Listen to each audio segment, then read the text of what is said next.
अस्सलाम वालेकुम नाज़रीन, आप देख रहे हैं हमारे यूट्यूब चैनल गौरव फ़िकर। पिछली वीडियो के एंड तक हम अपने टैलेंट को पहचान पाए थे।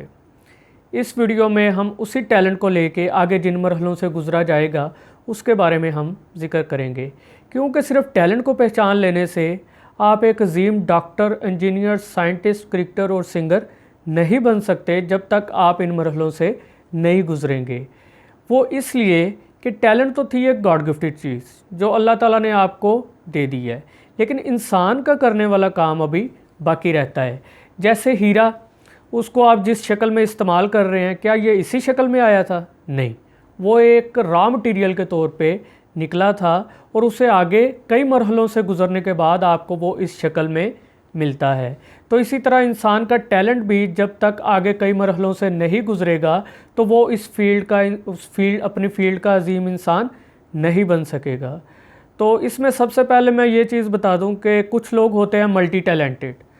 होता है, आपने भी चीज़ सुनी होगी कि कुछ लोग एक से ज़्यादा चीज़ों में उनकी एबिलिटीज़ होती हैं। तो उनके लिए मैं ये कहना चाहूँगा कि आप उन सारी एबिलिटीज़ को देखें, उनमें जो बेहतर है अपने आप से सवाल पूछें, वही लास्ट वीडियो वाले, उनमें से जो आपको बेहतर लग रही है उसको आप एज अ प्रोफेशन इस्तेमाल करें, और बाकी जो भी आपके टैलेंट्स हैं उनको आप एज अ पार्ट टाइम ले सकते हैं। तो आगे बढ़ने से पहले एक चीज़ बता दूं कि आप जिस भी फील्ड में जाना चाहते हैं, अपने टैलेंट को इस्तेमाल करना चाहते हैं, उसमें आपको एक ड्रीम, एक ख्वाब सेट करना बहुत ज़रूरी है। एक गोल आपके जहन में हो, और उसके लिए बेहतरीन हल ये है कि उसी फील्ड के किसी अजीम इंसान जो कि वो बुलंदी तक पहुंच गया है जहां आप पहुंचना चाहते हैं, उसको अपनी इंस्पिरेशन बनाना और उससे मुतासर होना। ये चीज़ आपकी हिम्मत बांधे रखती है और जब भी आप उसको बार बार देखते हैं। तो आगे हम बढ़ते हैं उन पॉइंट्स की तरफ, उन मरहलों की तरफ जिनसे आपको गुज़रना पड़ता है अपने टैलेंट को लेके। उसमें सबसे पहले जो आपने चीज़ करनी है वो है अपने अंदर डिटर्मिनेशन, क़ुव्वत इरादियत पैदा करना उस चीज़ के बारे में कि मैं ये करूँगा और मैं ये इंशाल्लाह करके दिखाऊँगा। तो अपने आप में ये क़ुव्वत इरादियत आपने उस काम के लिए पैदा करनी है। दूसरे नंबर पे जो चीज़ आपने करनी है, अपने उसी टैलेंट को तराशने के लिए, उसमें निखार पैदा करने के लिए आपने मेहनत और प्रैक्टिस करनी है। और यही वो मरहला है जिसमें आप अपनी खामियों और अपनी गलतियों को भी दूर करते हैं, क्योंकि जब आप बार बार एक चीज़ के बारे में प्रैक्टिस करते हैं और लगातार मेहनत करते हैं तो आपको अपनी खामियों और गलतियों का एहसास होता है और आप उसको दोबारा नहीं दोहराते हैं और डे बाय डे आप में बेहतरी आती जाती है।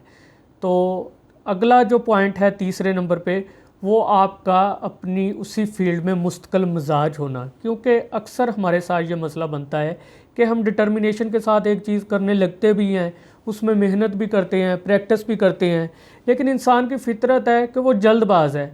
तो अगर हमें 5 दिन, 10 दिन, 1 महीना, 1 साल तक रिज़ल्ट ना मिले तो हम हिम्मत हार जाते हैं। और यही वो पॉइंट है जहाँ पे लोग आके अपने टैलेंट को छोड़ देते हैं।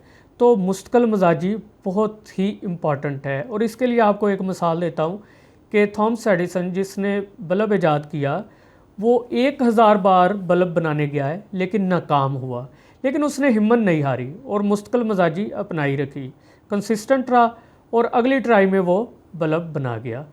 तो वो खुद भी कहता है कि जब भी इंसान किसी चीज़ में नाकाम हो तो एक बार अपने आप से कहे कि वंस मोर, एक दफ़ा और मैं ट्राई करूं। तो इसीलिए ये मुश्किल मिजाजी बहुत ज़रूरी है। उसके बाद चौथे नंबर पे आप डिटर्मिनेशन भी दिखा रहे हैं, आप मेहनत भी कर रहे हैं, आप में मुश्किल मिजाजी भी है, लेकिन रिज़ल्ट्स नहीं मिल रहे वो जो आप चाह रहे हैं।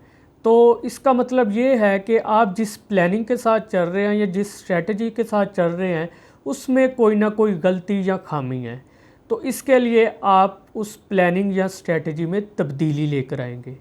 आप अपनी सोच को तख्लीकी बनाकर नए आइडियाज़ और अपने आप को उस स्ट्रेटजी को चेंज करेंगे, ताकि जो भी प्लानिंग के साथ हम पहले चल रहे हैं, जो मुझे रिज़ल्ट्स नहीं मिल रहे, उसके बारे में मैं वो अपने मतलूबा रिज़ल्ट्स हासिल कर सकूं और उस बुलंदी तक पहुंच सकूं।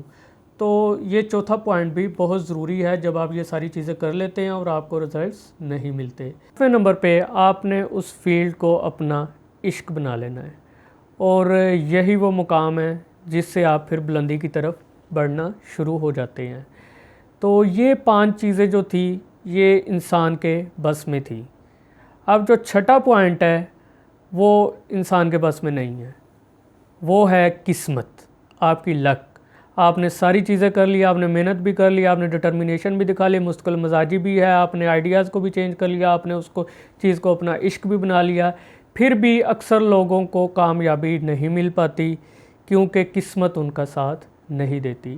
तो ये है आपके कंट्रोल में ना होने वाली चीज़। तो इसके बारे में एक ही शेर कहूँगा कि माली दा कम पानी देना पर मशकां पावे, मालिक दा कम फल फूल लाना लावे या ना लावे। तो ये अल्लाह ताला का काम है, आप उस पर डोरियाँ छोड़ दें, वो आपको इंशाल्लाह कामयाब करेगा। और मेरा ये मानना है कि जो बंदा इन स्टेप्स से गुज़र के आता है तो अल्लाह ताला उसको ज़रूर उसकी मेहनत का फल देते हैं।